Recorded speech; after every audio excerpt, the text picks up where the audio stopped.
Վրաստան, Թուրքիա, Իրան, Ադրբեջան։ Ինչ են անում Հայաստանի հարևանները, ինչ է կատարվում այդ երկրներում։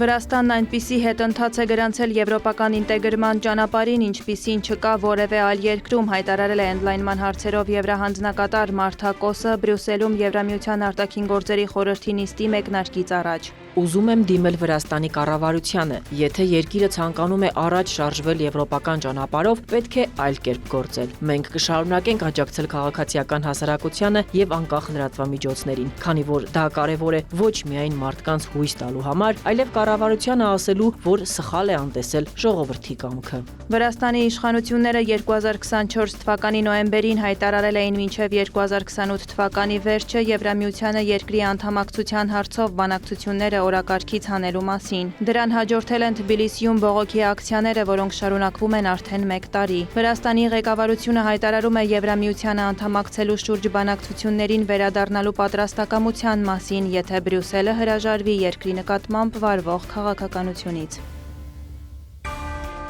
Ռուսաստանը ձգտում է Վրաստանի հետ կայուն հարաբերությունների, ՌԻԱ Նովոստիին տված հարցազրույցում հայտարարել է Ռուսաստանի արտգործնախարարության ԱՊՀ երկրների 4-րդ դեպարտամենտի տնօրեն Միխայիլ Կալուգինը։ Նրա խոսքով Թբիլիսին արտաքին հարաբերություններում դրսևորում է առողջ պրագմատիզմ եւ բազմավեկտորություն, չմիանալով հակառուսական պատժամիջոցներին եւ մերժելով Ռուսաստանի դեմ երկրորդ ճակատ բացելու սցենարը։ Դրա շնորհիվ վերջին մի քանի տարիների ընթացքում մեր տնտեսության մեջ զգալի հաջողությունների ենք հասել։ Մենք դիվանագիտական հարաբերություններ չունենք, բայց ունենք ակտիվ կապեր, որոնք շոշափելի օգուտներ են բերում։ Ռուս դիվանագետի խոսքով թե քաղաքական, թե տնտեսական իմաստով Եվրամիությունը չի արդարացրել Վրաստանի սպասելիքները։ Չնայած Եվրամիության հետ ասոցացման եւ ազատ առևտրի մասին համաձայնագրին վրացական ապրանքներին չեն սպասում եվրոպական շուկայում, նշել է Պաշտոնյան։ Նա հավելել է, որ Մոսկվան լրջորեն է տրամադրված Թբիլիսիի հետ հարաբերությունների կարգավորման հարցում։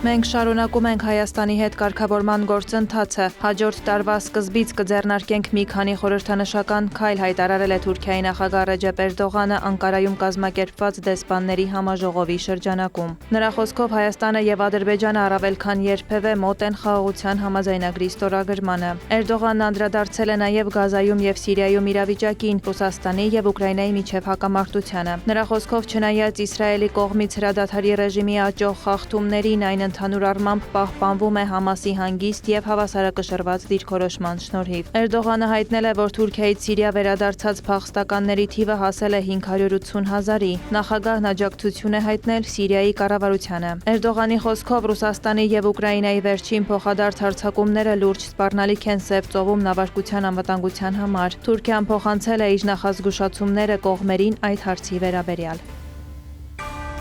Թյուրքական աշխարհի տեսլականը, որը միավորում է թյուրքական ժողովուրդների հարուստ ժառանգությունն ու փորձը, կարևոր ուղենիշ կդառնա ընդհանուր ապագայի կառուցման գործում։ Այդ մասին հայտարարել է Թուրքիայի նախագահ Ռեջեփ Էրդողանը հայեցակարգի շնորհանդեսի ժամանակ։ Նրա խոսքով էներգետիկ միջանցքների, երթուղիների եւ թվային ենթակառուցվածքի ինտեգրումը որպես փոխլրացնող տարրեր կնպաստի թյուրքական աշխարհը գլոբալ տնտեսական ուժի վերածելուն։ Էրդողանը հավելել է, որ Անկարան նպատակ ունի մեծացնել թյուրքական պետությունների հետ ապրանքաշրջանառության ծավալը միջնաժամկետ կտրվածքում հասցնելով $60 միլիարդ, իսկ երկարաժամկետ հեռանկարում $100 միլիարդ։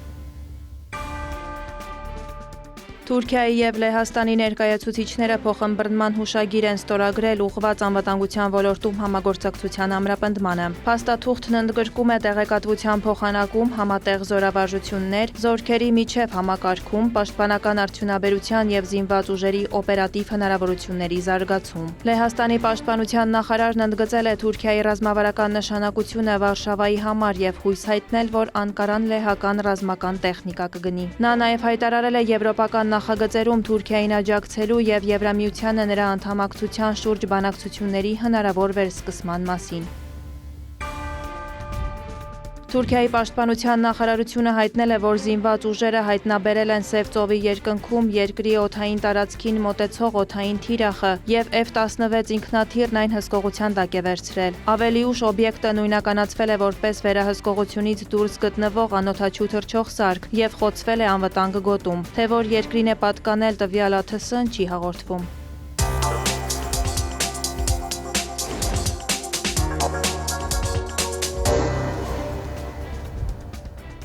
Իրանում Հայաստանի Հանրապետության դեսպան Գրիգոր Հակոբյանը հանդիպել է Իսլամական հեղափոխության գերագույն առաջնորդի միջազգային հարցերով խորհրդական Ալի Ակբար Վելայաթիի հետ։ Զրուցակիցներն ընդգծել են Հայաստան-Իրան հարաբերությունների ռազմավարական բնույթը եւ փոխադարձ կամքը դրանք առավել խորացնելու ուղղությամբ։ Դեսպանը ներկայացրել է Հայաստանի եւ Ադրբեջանի միջև խաղաղությանն ուղղված գործընթացի վերջին զարգացումները։ Ալի Ակբար Վելայաթին ողջունել է երկու հարևան պետությունների միջև հարաբերությունների կարգավորմանն ու տարածաշրջանի կայունությանը միտված ջանքերը։ Անդրադառնալով տարածաշրջանի հաղորդակցային ուղիների ապաշրջափակման գործընթացին, դեսպան Հակոբյանն ընդգծել է, որ թրիփը կյանքի է կոչվելու պետությունների տարածքային ամբողջականության, ինքնիշխանության, իրավազորության եւ փոխադարձության սկզբունքների հիման վրա եւ ստեղծելու է լայն հնարավորություններ տարածաշրջանի փոխկապակցվածության ու տնտեսական զարգացման համար։ Դեսպանը վերահաստատել է, որ Երևանը բարձր է գնահատում վերոնշյալ սկզբունքներն անվերապահորեն հարգելու վերաբերյալ Թեհրանի աներկբա դիրքորոշումը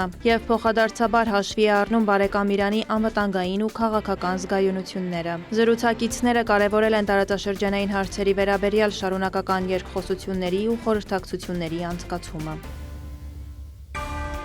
Իրանը եւ Բելարուսը միջազգային օրակարգի բազմաթիվ հարցերի վերաբերյալ միանման տեսլական ունեն, հայտնել է Իսլամական Հանրապետության արտաքին գործերի նախարարը Մինսկում Բելարուսի իր գործընկերոջ հետ հանդիպումից հետո։ Աբբաս Արաղչիի խոսքով երկու երկրի հարաբերությունները դինամիկ զարգանում են եւ դա շարունակական բնույթ է կրելու։ Նախարարը շնորհակալություն է հայտնել Բելարուսին Իրանի դեմ հարձակումը դատապարտելու համար։ Բելարուսի արտաքին քաղաքական գերատեսչության ղեկավար Մաքսիմ Ռիժենկովն էլ նշել է, որ բանակցությունների ընթացքում մանրամասն քննարկվել է նախագահներ Ալեքսանդր Լուկաշենկոյի եւ Մասուդ Փեզեշքյանի միջև ձեռք բերված պայմանավորվածությունների իրականացումը։ Հստակ քայլեր են սահմանվել առևտրատնտեսական եւ ներդրումային ոլորտներում կապերի ընդլայնման ուղղությամբ։ Իրանի եւ Բելարուսի արտգործնախարարները միակողմանի սահմանափակող միջոցներին հակազդելու մասին հռչակագիր են ստորագրել։ Ռիժենկովն ընդգծել է, որ Բելարուսը եւ Իրանը որպես պատժամիջոցների միջոցով ճնշման ենթարկված պետություններ դատապարտում են տնտեսական սահմանափակումների կիրառումը, որոնք հակասում են միջազգային իրավունքի սկզբունքներին, վնասում են հասարակ մարդկանց եւ հրահրում լարվածության աճ։ Ստորագրվել է նաեւ Բելարուսի եւ Իրանի արտաքին գործերի նախարարությունների 2026-ից 2030 թվականների համագործակցության ծրագիրը։ Աբբաս Արաղչիին ընդունել է Բելարուսի անվտանգության խորհրդի քարտուղար Ալեքսանդր Վոլֆովիչը։ Մտքեր են փոխանակվել միջազգային եւ տարածաշրջանային օրակարգի արդիական հարցերի շուրջ, ինչպես նաեւ քննարկվել է երկկողմ փոխգործակցության ուղղությունների շրջանակը։ Կողմերը պատրաստակամություն են հայտնել զարգացնելու երկկողմ համագործակցությունն անվտանգության ոլորտում, այդ թվում միջազգային հարթակներում։ Վոլֆովիչը նաեւ պատրաստակամություն է հայտնել անհրաժեշտ աջակցություն ցուցաբերել երկու երկրի ուժային գերատեսչությունների եւ իրավապահ մարմինների գծով միջգերատեսչական կապերի զարգացմանը։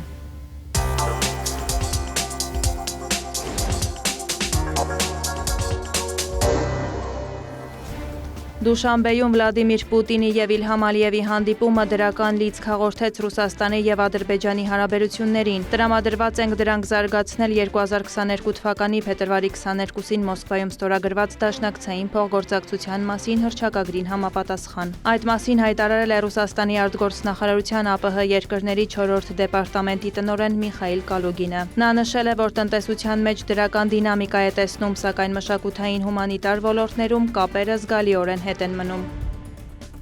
Կշարունակենք շփումները Ռուսաստանի եւ Ադրբեջանի արտաքին քաղաքական գերատեսչությունների գծով մեր հարաբերությունների ողջ օրակարգով ներառյալ հումանիտար բաղադրիչը։ Տրամադրված ենք փոխադարձ ընդունելի հանգուցալուծումներ գտնել Բաքվում ռուսական տան աշխատանքի շուտապույտ մեկնարկի համար, որը շոշափելի ներդրում է ունեցել մեր երկրների բարեկամ ժողովուրդների միջև կապերի ամրապնդման գործում։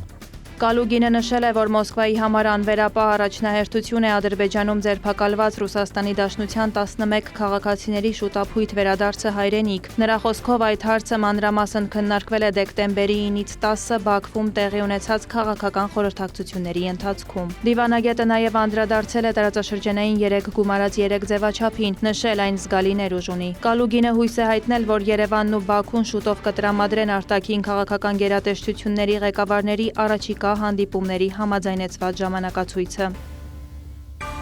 ՆԱՏՕ-ն ողջունում է Հայաստանի եւ Ադրբեջանի միջև խաղաղության համաձայնագրի շուրջ բանակցությունների ավարտը եւ ակնկալում է պայմանագրի ստորագրում եւ վավերացում։ Այդ մասին հայտարարել է Ադրբեջանում Սլովակիայի դեսպան ՆԱՏՕ-ի կոնտակտային ներկայացուցիչ Էլչին Գասիմովը։ Նա հավելել է, որ դա կարևոր քայլ է կարգավորման գործընթացում եւ ներդրում տարածաշրջանային անվտանգության ամրապնդման գործում։ Պաշտոնյայի խոսքով Ադրբեջանը հետաքրքրություն է հայտնել համագործակցելու ՆԱՏՕ-ի հետ ականազերծման եւ էներգետիկ օբյեկտների պաշտպանության հարցում։ Գասիմովը Ադրբեջանն անվանել է հուսալի գործընկեր։ Ադրբեջանում Շվեդիայի դեսպան Թոբիաս Լորենսոնն էլ նշել է, որ Կովկասում եւ Կենտրոնական Ասիայում ՆԱՏՕ-ի գլխավոր քարտուղարի նոր հատուկ ներկայացուցչի ընտրության գործընթացը շարունակվում է։ Նա հույս է հայտնել, որ շուտով դաշինքը Հարավային Կովկասում կունենա նոր հատուկ ներկայացուցիչ։ Դիվանագետի խոսքով այդ նշանակումը կարևոր հնարավորություն կդառնա Ադրբեջանի եւ Հարավային Կովկասի հետ ՆԱՏՕ-ի գործընկերության հետագա ամրապնդման համար։ Ավելի վաղ տվյալ պաշտոնը զբաղեցրած Խավիեր Կոլոմինան 2024 թվականի հուլիսին նշանակվել էր Հարավային հարևանության գծով ՆԱՏՕ-ի հատուկ ներկայացուցիչ։ Վարդուհի Հարությունյան, Հարևաններ։